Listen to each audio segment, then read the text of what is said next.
I want to talk about the best and the worst bus trip I ever took while I was in prison. Because at that point, I'd been in Buckingham Correctional Center for 13 years. It was a place I wanted to be. It was the best prison in Virginia.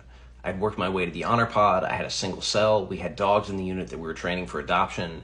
There was a back patio I could go out on, and I would go out at night before they locked the door, and I would look up and I could actually see the stars. It was the place I wanted to be. But during COVID, first they locked us down for months and things got really bad. We didn't know what was going to happen. And then all of a sudden they started letting out a little at a time. But then they came in and did the safety inspection. And they realized that the ventilation system was inadequate. That it had been adequate for years, but nobody cared until COVID. So they picked 64 names out of a hat. And they said, all right, we're going to transfer these people and then we're going to clear out a pod and do the repairs.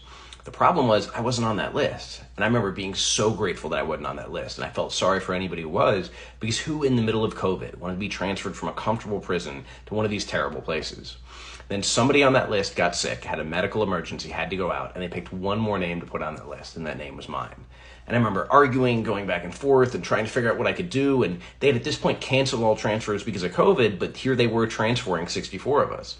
It didn't matter. I got put on that bus. And once I was there, I tried to make the best of it because I hadn't left the confines of Buckingham in 13 years. I hadn't done a medical run. I hadn't done a court run. I hadn't done anything. So it was my first time outside those walls, and it was kind of magical. Because in there I worked maintenance, so I got to have some experiences. I remember busting concrete all night, and they gave us a lunch at midnight, and being able to stare up. And this was before I was in the honor pod. We didn't have the lights around us, so I could actually see the stars. And that was the first time I could really see the stars in all that time. That's why when I finally got to the honor pod, it was special, because it wasn't one night out of 10 years. It was every single night.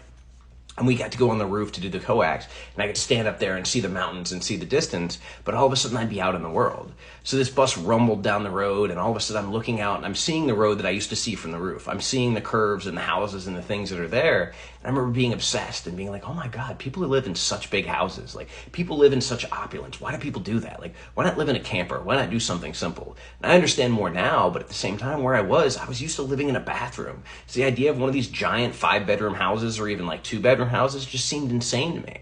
We would go by and I would see people. I would see people in their cars, people in their yards, people working, and it just blew my mind because I'd been away from it. I'd been seeing it through a TV screen, and largely like the window of a bus is kind of like a TV screen, but it felt so different because it felt like it was actually there. I was like pressing my face against the window. I just wanted to see everything. It was about a 2-hour ride, and when we finally got there, I remember being really disappointed because I enjoyed that. Like I enjoyed the sense of feeling like I was in the world, or at least proximate to the world, and got to see everything that was going on. And then we get in and I'm like, oh, well, maybe this isn't so bad. And they bring us into this big gym, and there were a lot of beautiful women that worked there. I have no idea why, but I've seen more beautiful staff members at Coffeewood than anywhere else. And so I was like, maybe this place isn't so bad. And then all of a sudden we got to go through, and they're like trying to strip search us, and basically nobody was going for it. Like they were tired, we were tired. They finally were just like, all right, y'all are all going to the dormitory. So we go in there and I realize it is literally just rows of beds, rows of bunks, rows of toilets, rows of shower heads. There's not a single place in there that you're going to be alone. There's not a single time that it's going to be quiet. There's not a single place that you're going to have privacy. And I was like, this is horrible. Like this is by far the worst time that I'm ever going to do. And it did. It just got worse and worse and worse. And then we had fights over the phones, and then we had just like one thing after another. And it was like, bro, I can't do this. And I cracked. I really didn't think I was going to be able to make it. And I'm really grateful that somebody I was talking to at the time gave me some of the best advice I've ever heard.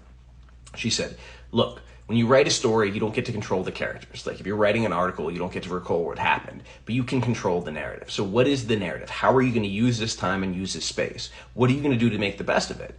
So instead of feeling sorry for myself, which I was, I said, all right, well, good. I'm going to go back to teaching Spanish. I'm going to go back to teaching nonviolent communication. I'm going to go back to tutoring. I'm going to go back to helping people. And by having something to do and building that structure and building that regularity in my life, even though I was in a horrible place, things started getting a little more comfortable. And it's great because, hey, when you're tutoring everybody in the gang, you got no trouble getting on the phone. When you're helping people out in different situations, everybody appreciates it. So I ended up in a really good spot. It just took a while. And I really didn't like being there.